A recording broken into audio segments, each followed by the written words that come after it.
Hey, it's Dr. Jenny here, and today I'm talking a little bit about fire. No, actually, I'm not. I'm talking about inflammation. And the reason that I lit that fire was because I think of inflammation as fire that's inside your body. And most of us are familiar with this idea of inflammation acutely or short term inflammation, like when you sprain an ankle or break a bone. And that's the kind of inflammation that we actually want to see. It comes into the rescue, increases blood flow and circulation, and ultimately is what leads to healing. But so often, inflammation becomes chronic and it starts this cascade of all kinds of things that in the long term we don't want to see happen. And we can see that inflammation has a root in almost all kinds of chronic disease, from heart disease, irritable bowel syndrome, ulcerative colitis, Crohn's, any of the inflammatory bowel conditions, diabetes, joint pain, arthritis, all of those things. And many people don't know this, but arthritis, which is an inflammatory condition, is the number one cause for Americans to file for disability. So it's a big deal. And so many of us understand that, like, hey, we don't want inflammation, and we have these problems. They show up in our lives as those things that I mentioned: pain in the joints, some diagnosable condition like heart disease or diabetes, even the neuroinflammation, and they're starting to see that link in things like Alzheimer's and senility and stuff like that. And so it's a bad deal all around. So I want to talk briefly about some of the things that you can do, just generally speaking, to lower inflammation in your body. And then I'll talk a little bit more specifically about, if the general things don't work, how do we start turning over this rock to find out where the inflammation is coming from?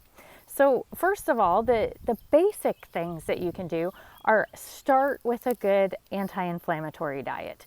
So things like lots and lots of greens, the leafy cruciferous type of foods, vegetables like broccoli, kale, cabbage, Brussels sprouts, lots of salads, lots of cabbage-based things, and greens, and avocados, and all those really good things.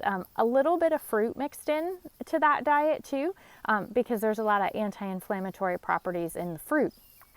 I usually advise my clients to shoot for twice as many vegetables as fruit, and that is just for the sugar content, because you can get all the bang for your buck with vegetables without all the sugar. So since so many of us are battling weight as an issue and metabolic syndrome type, insulin resistant types states, I think it's good to try to get all the nutrients you can from the vegetables instead of all the sweet fruits.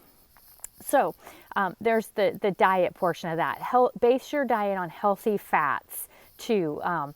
Things that drive your ratio of omega-3 up and your ratio of omega-6 down. So that's, we're kind of all familiar with this idea of omega-3 and omega-6. And that will translate into the meat you consume. So look at the meat that you're consuming. If it's commercially raised and it's been fed grains and genetically modified foods and antibiotics and steroids and all of those things, you probably want to stay away from it, because that also will drive inflammation. You want to stick to pasture raised and organic, and meat that was raised the way that God intended for us to raise meat. If you have local farmers that you can talk to and do business with, that is fantastic. That's a great way to get eggs and meat and things like that. So there's that piece of it. You can use some turmeric as a natural form of an anti-inflammatory. That's a supplement I love. But again, that is a Band-Aid, because all you're doing is reducing the inflammation after it happens. So I think you want to be really careful anytime you're using an anti-inflammatory, whether it's a medication, an over-the-counter, something like an Advil or ibuprofen or something like that, or even turmeric. You want to ask the questions of why am I having all this inflammation in the first place, and I need to address it. And diet is one thing. A lifestyle is another thing. Repetitive overuse kind of activities where you're just doing the same thing over and over again, that can inflame your joints and you know, over time, that is not a good thing to do. You want to change things up if you're exercising, so you're not doing something all the time that's beating you down and wearing down your body. You want to make sure you get enough sleep. That's another big thing with inflammation, because if not, you're invoking a stress response in your body, which drives inflammation.